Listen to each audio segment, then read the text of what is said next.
As you watch the news about Syria, I want you to remember something very important. Israel started bombing Syria literally hours after Assad fell. It hadn't even been 12 hours that they started bombing Syria. The prisons weren't even empty. Syrians were picking babies out of Sadnaya prison. They were digging through the labyrinth trying to get people out from underground so they didn't suffocate. That is when Israel started bombing Syria. There wasn't even a centralized command. There wasn't even a power structure. There was nothing. It was merely hours. They weren't even on their own 2 feet. That is when Israel started striking Syria's infrastructure. So this whole cock and bull narrative that's been cooked up since, that's been manufactured by Israel. Do you know what Israel's been doing in Sueda? They've been funding a drug cartel that happens to be made up of Druze, but a very unpopular drug cartel that's causing problems for the rest of Druze in Syria who are trying to integrate into a very fragile country coming out of 54 years of Ba'athism. Israel started funding that militia, and that militia started committing atrocities. And two things can be true at once. That militia being funded by Israel is a vile militia responsible for human rights abuses, and al-Shara has done essentially nothing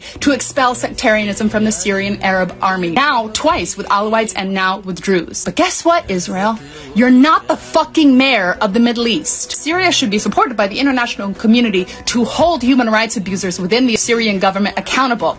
That's not your job, Israel, and certainly not the job of a bomb. You don't like that you lost your lapdog, the Assad regime, which you've never threatened to assassinate the same way that you're threatening to assassinate this government. That's a red flag to me. Yes, there's problems in the new Syrian government, serious lapses that people like you and Khamenei in Iran want to exploit. Still to this day, Syria has not fired a single bullet at Israel, but Israel's invaded Syria multiple times. But out. Now, this is part of Israel's project to stab Syria in the wounds of Assad and twist the knife. That's what's going on.